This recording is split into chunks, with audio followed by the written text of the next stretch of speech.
Busy, busy little bee. Thank God. Yeah, I know. But how about the anxiety levels? The presidential election, what's going on with Yeah, that? let's hold hands. Yeah, exactly.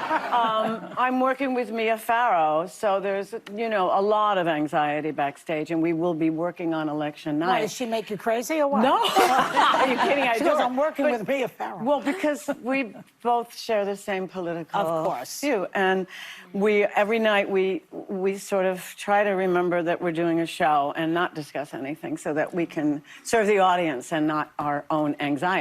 But it is highly, I could cry. Really? Don't cry. I know. Vote. I know. Get on the phone. Do your, Make polls. Get on a phone then. For the vice president. How are you feeling? Are I you don't feeling know. hopeful? I'm a half-empty girl. You know, I start my entire life. I've been a glass half empty, so I don't want to put anything out there that's going to make me feel worse. Yeah. You know what I mean? That's so Italian. It's so Sicilian. The melancholy baby. Everything's a problem. well, why don't we talk about one night when your cup runneth over with impatience, which was a clip of you in the 2017 Tony red carpet. And it resurfaced very recently again because of the current election talk. So let's take a look at that clip. Why should President Trump come see your show? Well, I hope he doesn't, because I won't perform if he does. Really? Really. Tell me why. Because I hate them. How's that?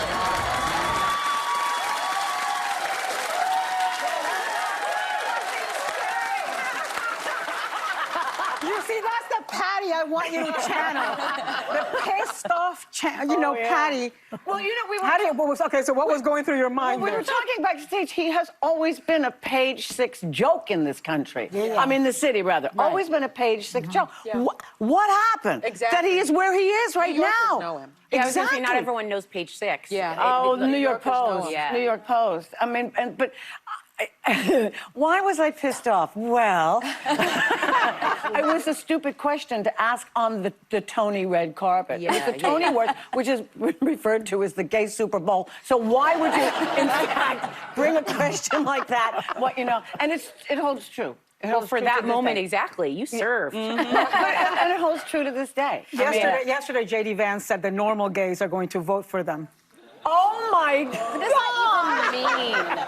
Who is Well, this? how does he know? Is he one of them? Yeah. No, are there any normal gays in the audience? Normal? I don't know what that means. offensive. Well, to get to something more fun and exciting, you walked out here to Stephen Sondheim's The Ladies Who Lunch, which you performed when you starred in the 1993 production of Company, the revival in 2021, and quite a few times in between. The song is iconic, but when you first started singing it, how did you channel all of those levels of emotion? He's a brilliant lyricist, and I think that when he was alive, he's a man of deep has a deep emotional well. It's clear in the lyrics. Yeah. And I did sing Ladies Who Lunch before I ever performed Joanna, and I went to his house in Connecticut with my accompanist because I was asked to sing it someplace, and when it was over, Steve went, "I'm surprised you understand it." Oh, wow. And I went, just because I'm from Long Island doesn't mean I don't understand like an East Side woman. I mean, and that was what I was thinking. I went, oh, thank you, Mr. Sondheim. That's a nasty remark. I take umbrage. She said he was an amazing lyricist. Yeah, well. It's quite clear in the lyrics who these women are, and we all know these women, and they don't have to come from the East Side, but he is referring to women on the East Side. Yeah. All I ever do when I'm singing or when I'm reading a play is just rely on the words. And I think that I have, because I'm Sicilian, I have a vast emotional quality, a depth, a vessel of emotions that I can draw upon. Yes. It's why I act. You're an actress. And a great one. Thank you. Speaking of your fabulous acting, we're all obsessed with Agatha all along. And we've had a number of your co-stars here. You obviously star as Lilia Calderu. It's on Disney+. Now, you recently had an episode that was really focused on her story. I I won't give any spoilers, but I want to ask, what drew you to her story? Or do you feel like you can, how do you channel this witch character that you're playing? Well, perhaps Joy will agree. I think I am a witch. No, but I think I am too, but it's one letter You should have off. been on the show yesterday. Yeah. Well, I'm that too. I just ask anybody. But I think there's certain qualities. First of all, somebody really needs to define the word witch. And I think when this was happening in our world, either in Europe or in America, this was a woman of the earth. This is a woman that used earth to heal and whatever. So I think I am a Sicilian witch because I have precognizance, and I've had it all of my life. I know that something's going to happen before it happens, and I've always wanted to check into the Duke Institute of Parapsychology to really understand what this is, because it's becoming more acute as I get older.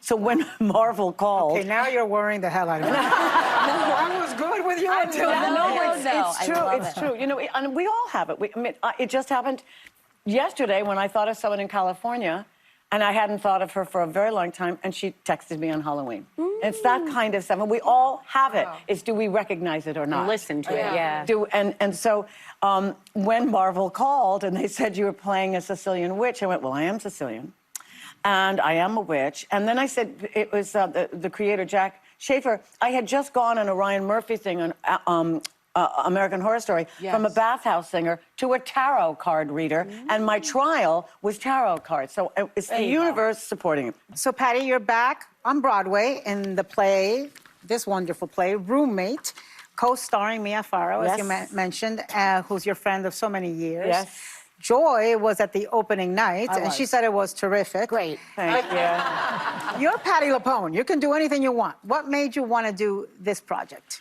Mia and Jack O'Brien, we all live in the same area in Connecticut, and Mia and I have been friends. Steve introduced us, and we were social buddies.